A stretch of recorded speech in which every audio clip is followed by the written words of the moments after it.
আসসালামু আলাইকুম। আজকে আমরা শিখবো ইংলিশ লিটারেচারের গুরুত্বপূর্ণ টপিক ইংলিশ লিটারেচারের পিরিয়ড সম্পর্কে। ইংলিশ লিটারেচারের পিরিয়ড শুরু করলে প্রথমে যে পিরিয়ডটা চলে আসে দ্য ওল্ড ইংলিশ পিরিয়ড। এটা সময় করেছে 450 খ্রিস্টাব্দ থেকে 1066 খ্রিস্টাব্দ পর্যন্ত। এটার আর একটি নাম রয়েছে যাকে আমরা বলতে পারি দ্য অ্যাংলো স্যাক্সন পিরিয়ড। পরবর্তী যে পিরিয়ডটা আসে দ্য মিডল ইংলিশ পিরিয়ড, এটার সময়কাল হচ্ছে 1066 থেকে 1500 খ্রিস্টাব্দ পর্যন্ত।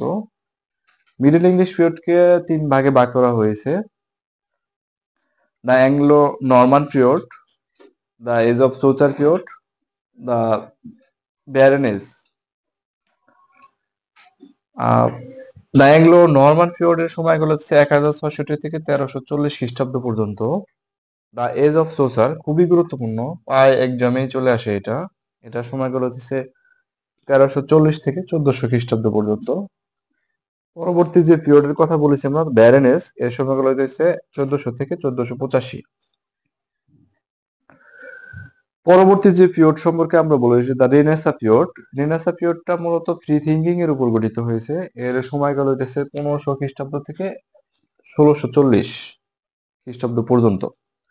রেনেসাঁ পিরিয়ডকে পাঁচটি ভাগে ভাগ করা হয়েছে, যথা Elizabeth age, Jacobin age, Caroline age, commoner age এবং পুরিটান এজ।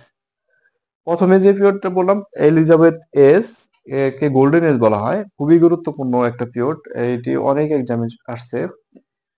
এর সময়কাল হচ্ছে 1558 থেকে 1603। এটাকে আমরা স্টার মার্ক দিয়ে রাখবো এবং কেউ মাথায় রাখার চেষ্টা করবো এই সালটা সম্পর্কে। পরবর্তী যে এজটা হচ্ছে জ্যাকোবিন এজ, এটা হচ্ছে 1603 থেকে 1625। দেন হইতেছে ক্যারোলিন এজ 1625 থেকে 1649। তারপরে 4 নাম্বার যেটা আসছে দ্য কমনওয়েলথ পিরিয়ড, এটি খুবই গুরুত্বপূর্ণ, এটাকে আমরা স্টার মার্ক দিয়ে রাখবো। এটা আসছে অনেকবার। এটার সময়কাল হচ্ছে 1649 থেকে 1660। পরবর্তী যে পিরিয়ডটা হচ্ছে দ্য পুরিটান এজ, এটার সময়কাল 1620 থেকে 1660 খ্রিস্টাব্দ পর্যন্ত। চতুর্থ নাম্বার পিরিয়ড দ্য নিও ক্লাসিক্যাল পিরিয়ড। নিও ক্লাসিক্যাল পিরিয়ডের সময়কাল হচ্ছে 1660 থেকে 1785 খ্রিস্টাব্দ পর্যন্ত। এই নিও ক্লাসিক্যাল পিরিয়ডকে আমরা তিন ভাগে ভাগ করতে পারি, ভাগ করা হয়েছে।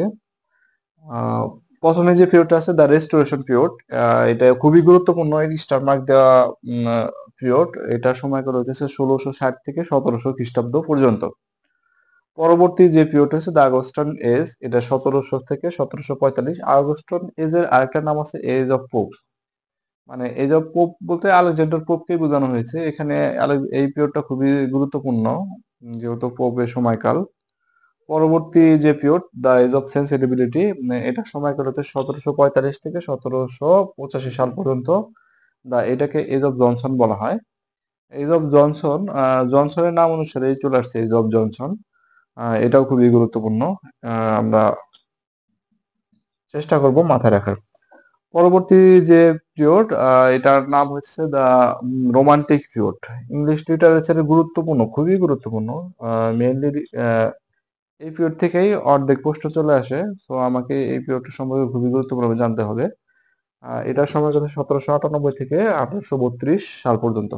দেন আমরা জানবো ইংলিশ লিটারেচারের ষষ্ঠ পিরিয়ড দ্য ভিক্টোরিয়ান এজ সম্পর্কে। ভিক্টোরিয়ান এজ খুবই গুরুত্বপূর্ণ। এই সময়কালতে খুবই গুরুত্বপূর্ণ কয়েকজন রাইটারের জন্ম নিয়েছিলেন, যেমন Robert Browning, Charles Dickens, Emily Bronte, George Eliot, Charles Bronte, Matthew Arnold, আরো অনেকে। তো এটার সময়কালটা হচ্ছে 1832 থেকে 1901 খ্রিস্টাব্দ পর্যন্ত। পরবর্তী যে পিরিয়ড সম্পর্কে আমরা জানবো সেটা হচ্ছে দ্য মডার্ন পিরিয়ড। এটার সময়কাল হচ্ছে 1901 থেকে 1939 খ্রিস্টাব্দ পর্যন্ত। মডার্ন এজকে আমরা দুইটি ভাগে ভাগ পেয়েছি, যেমন দ্য এডার্ডিয়ান পিরিয়ড এবং দ্য জর্জিয়ান পিরিয়ড। এডার্ডিয়ান পিরিয়ডের সময়কাল হচ্ছে 1901 থেকে 1910 এবং দ্য জর্জিয়ান এজের সময়কাল হচ্ছে 1914 থেকে 1939 খ্রিস্টাব্দ পর্যন্ত। লাস্ট যে এজটা আমরা পাই সেটা হচ্ছে the post modern period. Post modern period বর্তমানে চলমান। এটা 1939 সাল থেকে শুরু হয়েছে এবং বর্তমানে চলমান রয়েছে। ধন্যবাদ সবাইকে।